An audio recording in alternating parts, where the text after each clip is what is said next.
Hi, this is Jason from Horrific Nightmares, and welcome back to another What's in the Bag, Jay? Now, this is where I pick 6 movies from my collection that I haven't seen, write their names on a piece of paper, throw them in the bag, draw one out at random, and do a review. Now, coming back from last week is No Vacancy, The Jonestown Haunting, Gnaw, Clowntergeist, All Hallows Eve 2, and making its debut this week is The Awakening, an older movie. I do believe that's getting a Scream Factory Blu-ray release pretty soon. So, let me give the bag a good tussle, and we're going to see what we're going to watch this week.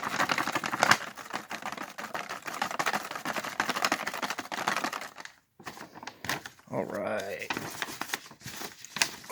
Make sure I only got one. We have, No Vacancy. All right. I'm going to set this aside while I set all the other movies side by side by side. And take my trusty Freddy vs. Jason die, and we're going to see what comes back next week. Just remember that if I roll a Freddy vs. Jason or a 5, they all come back.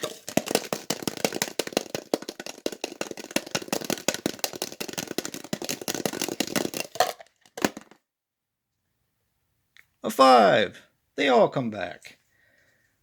All right. Right now, I'm going to go watch No Vacancy and come back with a review later. Well, I'm back. I just watched No Vacancy, and here are my thoughts. No Vacancy is a 2012 film that runs approximately 81 minutes and is written and directed by Chris Stokes. Now, he was responsible for Always and Forever, Trigger, and Somebody Help Me 1 and 2. I have both of them. I have seen the first one, and it was pretty good. I believe they were both produced for BET, if I'm not mistaken. Now, this stars Kristen Quintrell as Claire. She was in Super Croc, The Apocalypse, and Wolfsbane. Denise Calton as Brandy. She was in All Between Us, Secrets, and Justice Served. And Dustin Harnish as Todd. He was also in Always and Forever, Burner Room, and The Terminators. Now, this had a budget of $4 million. This is probably going to be a pretty short review because there's really not much to this film, and I still don't know whether that bothers me or whether it doesn't. So here's how it breaks down.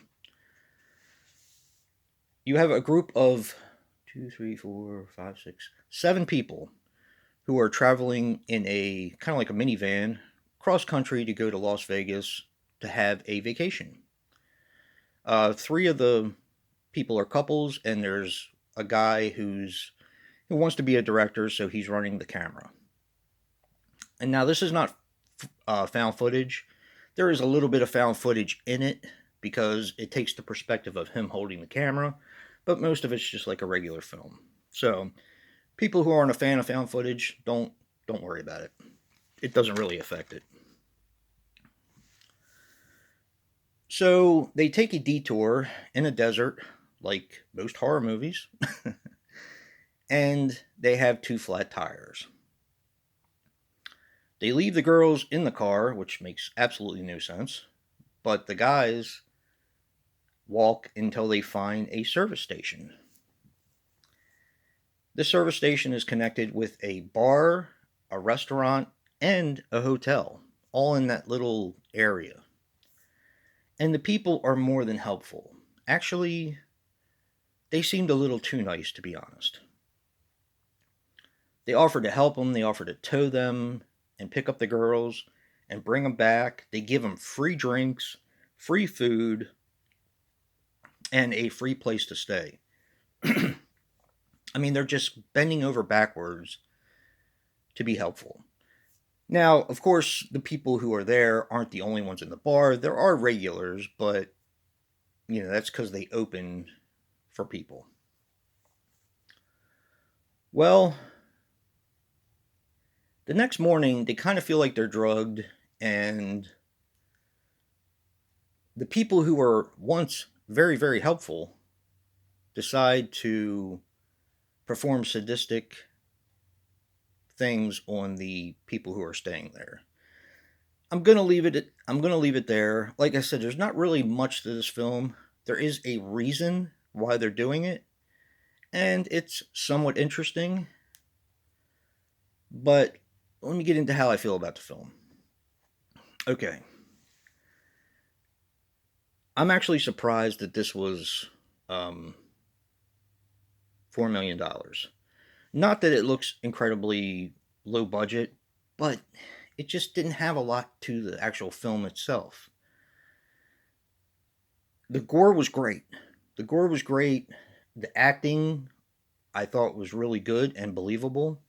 There's some gratuitous nudity in there, but it didn't have enough story to kind of sink your teeth into.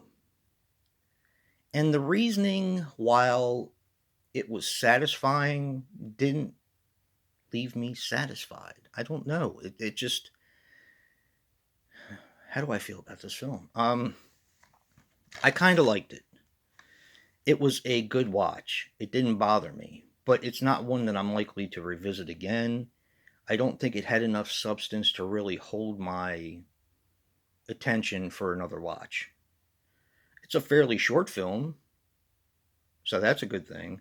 And it didn't feel like drawn out. It was paced pretty well, but there was just something about it. Something about the lack of story that just bothered me a little bit. I don't know. So take that for what it's worth. It's actually not a bad film, and I'm sure there are people out there that are going to get a lot of pleasure out of this film.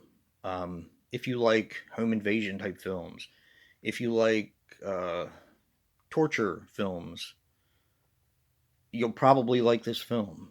But there was just something about the story that bothered me. And I do have one major gripe. The people were, like I said, they were so helpful and so nice to all these people that the people who had broken down and who were receiving all of this hospitality just acted like total asses. I mean, it was really hard to root for any of them. They're giving them free drinks, they're giving them free food, and they're still kind of acting like jerks. I don't know. It just kind of rubbed me the wrong way. But anyway, yeah, take that for what it's worth. It's worth a watch. I don't know if it's worth a buy unless you find it like I did. I found it for I think it was $1 at a thrift store. I think, but yeah, I mean it's for $1. Why not? Yeah. So take that for what it's worth. I believe everything got picked. So still vote. I mean, I like to see what you guys are interested in. So yeah, definitely vote. And if you like what you see in here, hit that like button and subscribe. And until next time, peace.